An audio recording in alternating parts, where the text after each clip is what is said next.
Hello everyone, my name is James, and I am the Dungeon Master of The Watchers. As a celebration of our 1 year anniversary, we wanted to put our 200 hours of content into easily digestible videos so new and old viewers can follow along. I won't be going over all the dialogue or the really small details as they would defeat the purpose of this, but instead I'll be giving you beats of the story and important hooks that the characters have gotten to.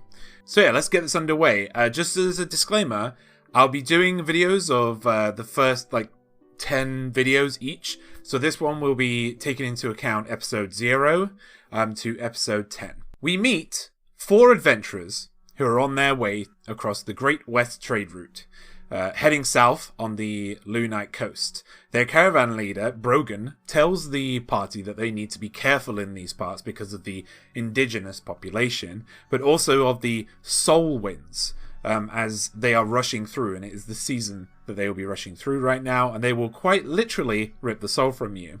Cade, Inspira, and Aya help set up camp. Jace was kidnapped, unfortunately, days before, putting this on edge. The wind picks up, and it's a soul wind. Brogan confirms it and yells at the group to head for the caves in the mountains around them. They do as they are told, and make their way inside. Brogan, however, doesn't make it. His soul is ripped away from him, his physical body before them. The entrance to this cave behind them collapses, and they find themselves in a ruined temple inside the mountain. A voice attempts to communicate with Inspira, but they ignore it. The chasm it came from being quite ominous. The walls are covered, however, in patterns of godly figures. Eventually, the party make their way out of the temple and enter an area with a strange sight. One man in deep purple robes and slick black hair and an iron mask is manipulating a jade mechanism of some kind with 3 individuals around him. They turn to dust before the party's eyes, and they fall into an unconscious vision.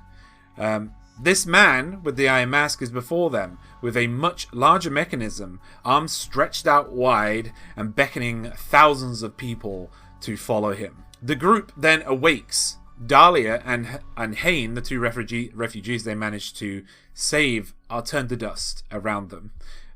But they are still alive, and so is Jace, who is sitting at the base of the stairs in this area. She was sold to this Iron Mask man, who is now gone, for this ritual of some kind, but it didn't work. The man is now gone, and the group look around for his answers. The Watchers are born. The Watchers head south through this unknown land and are told it's called the Valewood by a dwarf they save from bandits.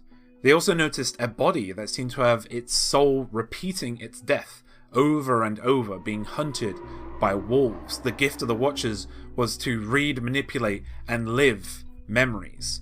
They used this information of the wolves to avoid the pack that was around these parts, and it eventually landed in Silvertree, a town once grand, but now in disrepair.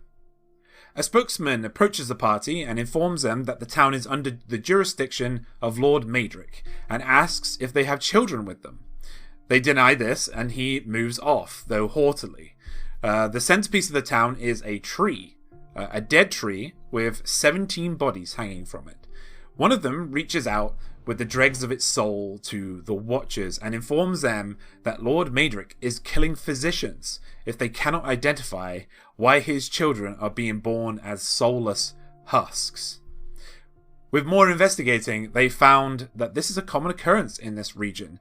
No child born in 2 years has been born with a soul, and it happened after the shattering of Lathander during the God Wars.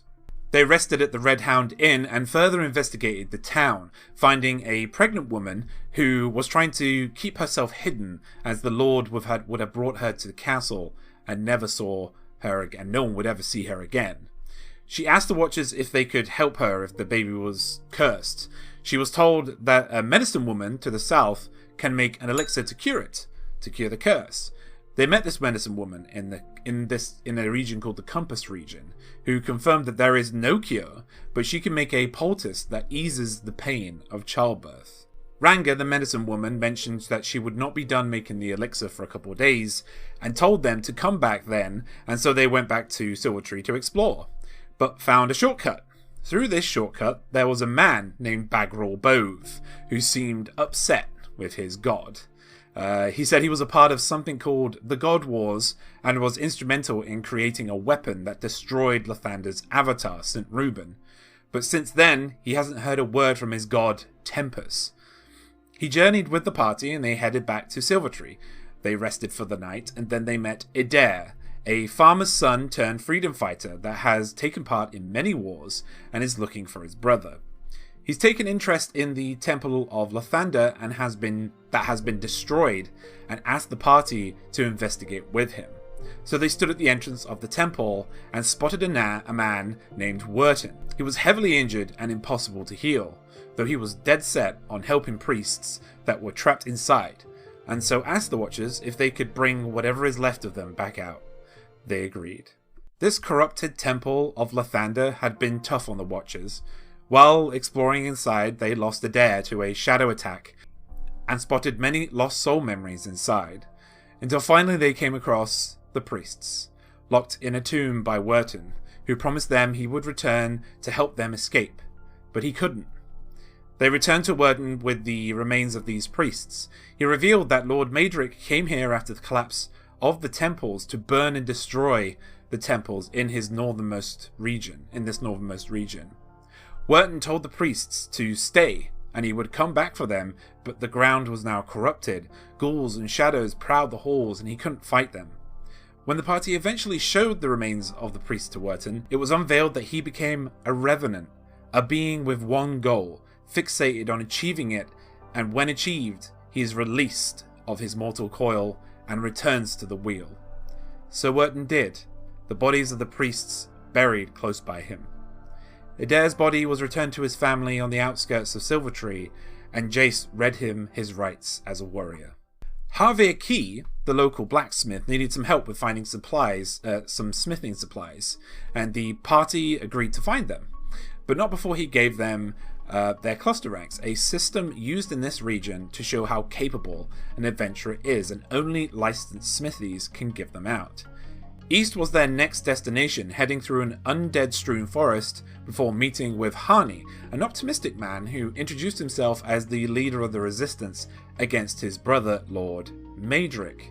He gave the party directions and instructions to his safe house, and the Watchers headed south to the burnt glade, where Hani had seen a group of bandits hoarding supplies. A giant green dragon flew high overhead as they came to the glade, but it seemed not to notice them, much to the party's joy. The burnt glade, a place charred black by dragon's fire, lies ahead of the Watchers. Dragon skulls and bones litter this place, and 2 trolls patrol it, picking at scraps but mostly ignoring the party as they head through. To the southeast they spot a massive spider's den, easily 50 feet in height and 100 feet in width. Outside it, a huge spider is spotted dragging a writhing body across the ground into the den in a cocoon, and the party follow, fighting spiders along the way until they eventually reach the throne room. The Spider King is destroyed, but behind the webbed throne room, a shadow rises up, legs the size of tree trunks, and describes herself as Lolth. She's bemused with the party and annoyed they took her sacrifice, but she doesn't fight for it. Instead, she thunderously scuttles away to the south. During the fight, Cade is knocked unconscious, and the party have to drag him and the cocoon person out themselves.